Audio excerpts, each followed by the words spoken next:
Hello नमस्कार, मधुराणीज ब्लॉगमध्ये पुन्हा एकदा तुमचं मनापासून स्वागत आहे। दिवसाची सुरुवात तर इतकी सुंदर झाली कारण की सकाळी सकाळी खूप सुंदर पाऊस पडला आणि वातावरण तितकंच फ्रेश झालं जे की तुम्ही सुरुवातीलाच बघितलं होतं। चला, इथे नागिलीचा वेल लावलाय आणि आज आहे पौर्णिमा, म्हणून मला आपण जे काही कलश असतो कुलस्वामिनीचा तो हे करायचा होता। त्यासाठी मी नागिलीची पानं इथे तोडून घेतली। आज हेअर वॉश केला होता कारण की आज पौर्णिमा होती, त्याचबरोबर रविवार होता आणि आजचा व्लॉग खूप मस्त असणार आहे। आणि चला, या सगळ्या गोष्टी करायला मला पर्सनली आवडतात। बऱ्याच जणांना वाटत असेल की व्हिडिओसाठी करते, नेहमी करते, पण प्रत्येक वेळेस सगळ्या गोष्टी व्हिडिओत घेते असं नाही आहे। सकाळी सकाळी तुळशीला पाणी घालणं झालं, त्यानंतर सूर्यनारायणाला पण पाणी घालते, जशी की माझी आई नेहमी घालते आणि मला नेहमी सांगत असते की या गोष्टी तू नक्की करत जा। त्यामुळे ते केलं आणि मस्त असं थोडंसं ऊन पडलंय। नमस्कार, मधुराणीज ब्लॉगमध्ये तुमचं सगळ्यांचं मनापासून स्वागत आहे। आज आहे रविवार आणि त्याचबरोबर पौर्णिमा आहे।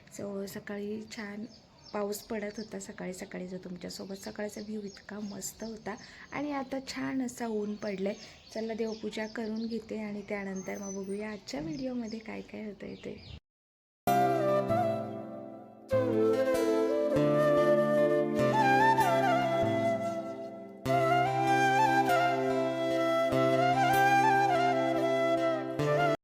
दिवसाची सुरुवात तर झाली होती, पण अंगण ओटा सगळं स्वच्छ करायचं होतं। आता जसं तुम्हाला माहिती आहे, माझी तुळस आहे ती वरती मी गॅलरीत ठेवली, कारण की खाली जे आहे मुलांच्या सायकल असतात आणि जिथे चप्पलचं स्टँड आहे जिथे बघू शकता तिथे मी तुळस ठेवू शकत नाही कारण की ते चांगलं नसतं, म्हणून मग तिथे नव्हती ठेवली। सकाळी तुळशीला पाणी घातलं, त्यानंतर बाहेरचं सगळं स्वच्छ झाडून घेतलं आणि इतकी धूळ येते ना सध्या, त्यामुळे इथे सतत पाणी रोज सकाळी मला टाकावंच लागतं।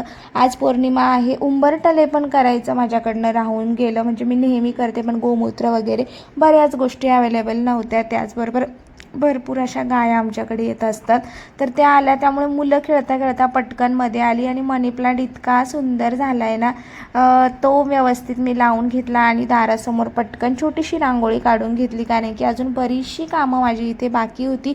झटपट म्हटलं चला सिंपल अशी रांगोळी काढून घेऊया। आणि मुलं विचारत होती की मम्मा आज काय, त्यांना वाटलं आज कुठला तरी सणच आहे। आता अधिक महिन्याची पौर्णिमा ज्या खूप स्पेशल मानली जाते, त्यामुळे म्हटलं चला आजच्या दिवशी देवीला नैवेद्यही दाखवायचा होता।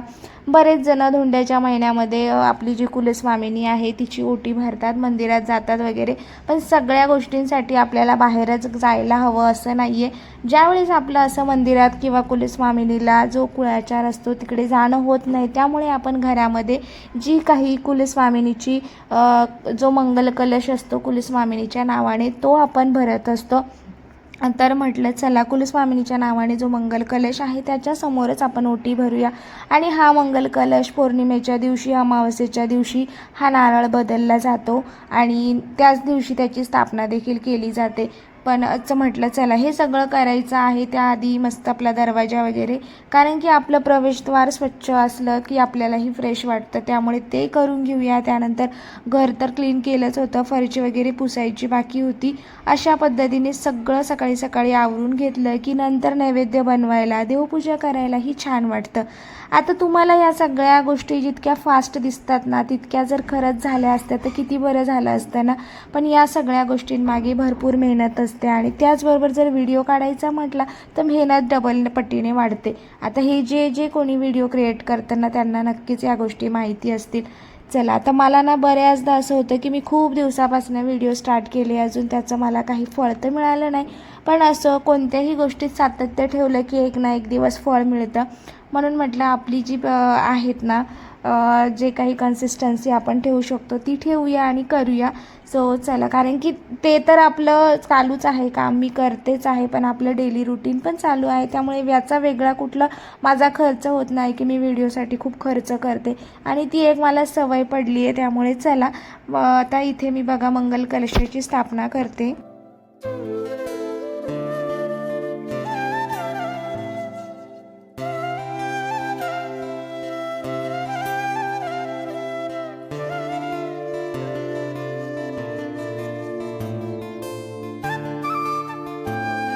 मंगल कलश कसा स्थापित करायचा हे प्रत्येकाला सध्या तरी माहिती असेल, कारण की आता सोशल मीडियामुळे सगळ्यांच्या घरामध्ये या गोष्टी करतातच. आणि बघा, नागिलीची पानं घेतली आहे, नसेल तर आंब्याची, आणि पानं नसली तरीही चालतात. तांब्यामध्ये पाणी घालायचं, सुपारी घालायची, 1 रुपयाचं नाणं घालायचं, हळद, अक्षदा, कुंकू, फुल असेल तर फुल, हे सगळं घालून त्यानंतर नारळ इथे ठेवायचं आहे. आणि हे आपण कुलस्वामिनीच्या नावाने व आपलं वर्षभर आपल्या घरामध्ये असतं. पौर्णिमेला, अमावस्येला यातलं पाणी बदलू शकतो. नारळ जर खराब झाला असेल किंवा तर ते बदलू शकतो. अशा पद्धतीने आपण हे करतो. चला, माझी सकाळची देवपूजा झाली, घरामध्ये धूप लावली की आणखीनच फ्रेश वाटतं आणि त्यानंतर मग आपली दिवसाची सुरुवात होते. इकडे मस्त अशी पुरणाची डाळ मी शिजवायला घातली होती. म्हटलं आंबे तर घरात आहेच भरपूर, तर पुरणपोळी पण बनवूया.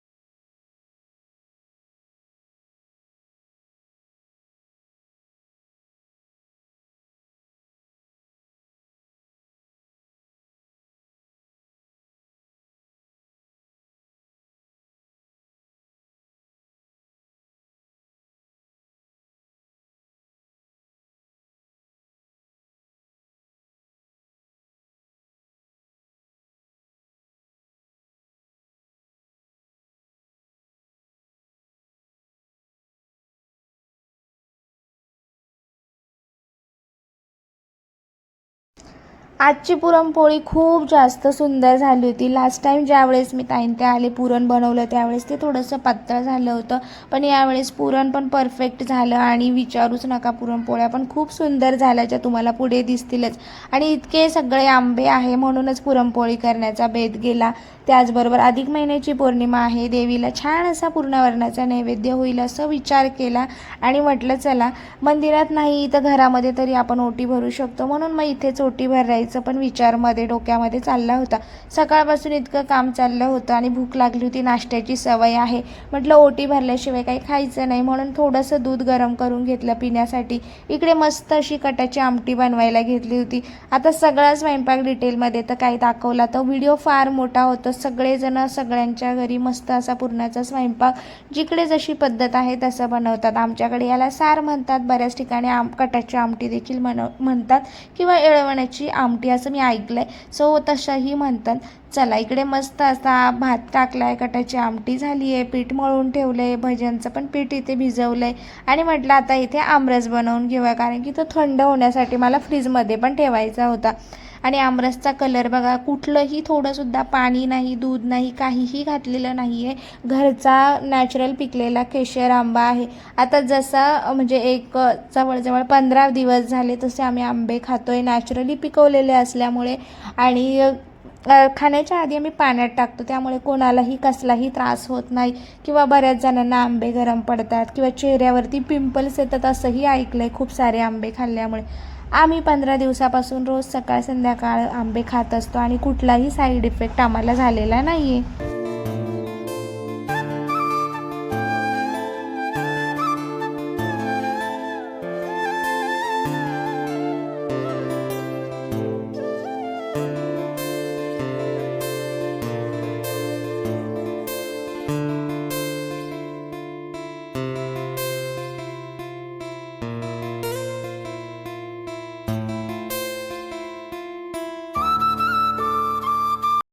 आजच्या पुरणपोळ्या खूपच मऊ, लुसलुशीत आणि खूप सुंदर झाल्या होत्या. आणि पुरणपोळी मऊ येण्यामागे ना गहू पण तितकेच महत्त्वाचे असतात. ज्या वेळेस अशा छान पद्धतीच्या पुरणपोळ्या येतात ना, त्यावेळेस गहू तितका छान पीठ दळलेलं पण असावं लागतं आणि त्याचे गहू देखील वेगळे असतात.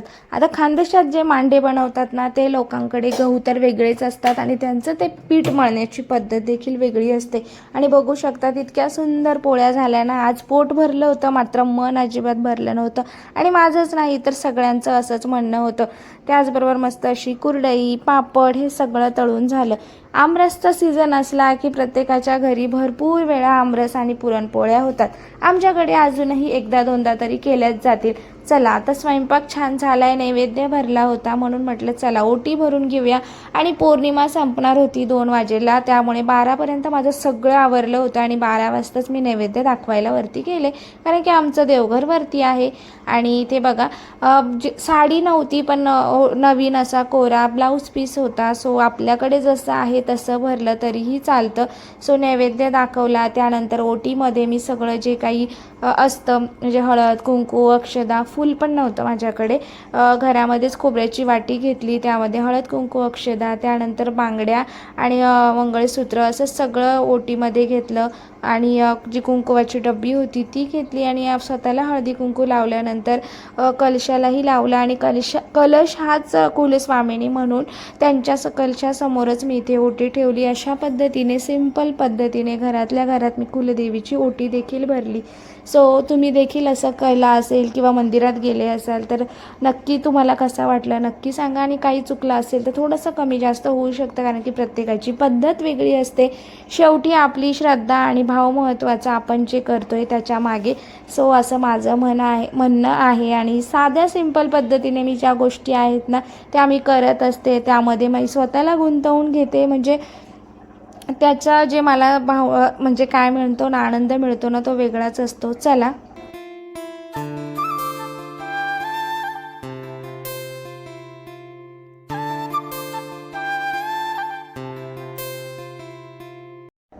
त्यानंतर इकडे भजी तळायला घेतली आणि तिकडे त्यांचं मस्त असं घरात गेम चालू होता आणि घरामध्ये एवढा पसारा हॉलमध्ये केला.